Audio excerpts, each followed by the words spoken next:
Going through a separation or divorce is tough enough, but what happens when your ex starts making false accusations that damage your reputation? It's a question many people face, especially during heated custody battles. Can you actually sue your ex for defamation? The short answer is yes, but it's a complex and challenging road. Today, we're going to break down everything you need to know about defamation in family law, so you can understand your options. First, let's get the basics straight. Defamation is when someone makes a false statement that harms another person's reputation. There are two types: slander, which is spoken, and libel, which is written. In family law disputes, false allegations can be devastating. They can affect your parental rights, custody arrangements, and even your professional life. Imagine being falsely accused of substance abuse, neglect, or infidelity. These claims, if believed, can have serious, long-lasting consequences. So what do you need to prove to win a defamation case? There are a few key elements. First, the statement must be a factual one, not just an opinion. "My ex is a terrible person" is an opinion. "My ex steals money from their employer" is a statement of fact that can be proven true or false. Second, the statement must have been published, which just means it was communicated to a third party. This could be in a social media post, an email to a friend, or even just said to another person. Third, the statement must clearly identify you. And finally, and this is crucial, you must prove that the false statement caused you serious harm. This could be losing your job, being ostracized from your community, or suffering significant financial loss. Before you even think about calling a lawyer, you need to honestly assess your situation. What exactly was said or written about you? Is it demonstrably false? Think about the real-world consequences. Did you lose your job because of it? Have friends or family turned against you? Were you denied a promotion? If an allegation was presented as a fact, like a direct accusation of abuse without any evidence, that's a strong starting point. But you also have to consider the practical side. Defamation cases are notoriously long, stressful, and expensive. You need to ask yourself what you hope to achieve. Are you looking for financial compensation, an apology, a retraction? And importantly, does your ex even have the financial means to pay damages if you win? Sometimes the cost of the fight outweighs any potential reward. In the UK, the legal framework for this is the Defamation Act 2013. A key part of this law is the serious harm test.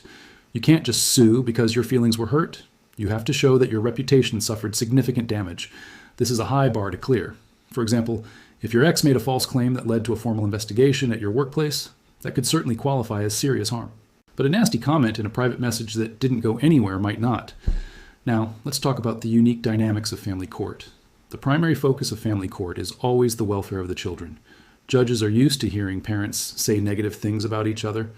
However, they do take serious allegations very seriously.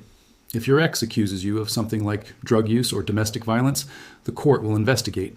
If you can prove the accusation is completely false and was made maliciously, it can backfire on your ex. A judge might see it as an attempt to alienate you from your children, which could negatively impact their own custody position.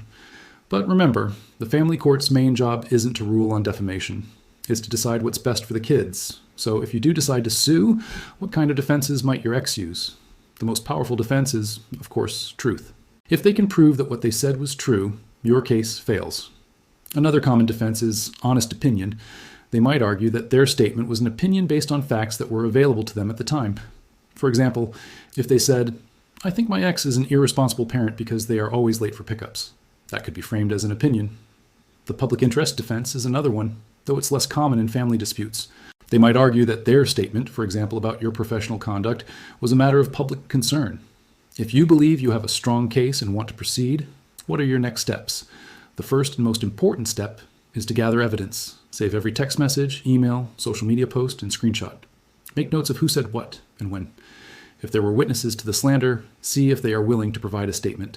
You'll also need evidence that disproves the allegations, like clean drug tests if you were accused of substance abuse, or character references from employers. The next step is to seek expert legal advice.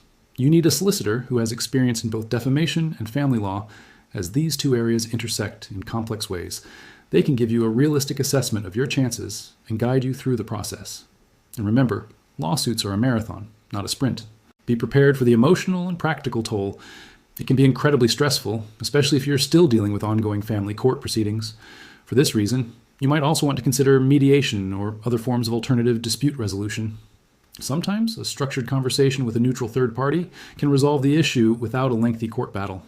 We can't overstate the emotional impact of this process.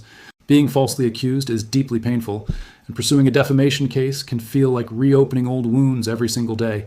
It can put a strain on your mental health, your relationships, and your finances. It's essential to have a strong support system in place. Talk to friends, family, or a professional therapist. Taking care of your mental well-being is just as important as building your legal case. If you're feeling overwhelmed, please know that there are resources available to help you manage the stress and navigate this difficult time. So, to wrap it all up, yes, it is possible to sue an ex for defamation for false allegations made during or after a family court dispute. But it is not a decision to be taken lightly. You need to have rock-solid evidence that a false statement of fact was made, that it was communicated to others, and that it caused you serious harm. You need to be prepared for a long, expensive, and emotionally draining process. You have to weigh the potential benefits against the very real costs, not just financial, but also the impact on your well-being in any ongoing family court matters. The best path forward is always to get professional legal advice tailored to your specific circumstances. Thanks for watching. If you found this information helpful, please give this video a thumbs up and consider subscribing for more content on navigating complex legal issues. Stay safe and take care.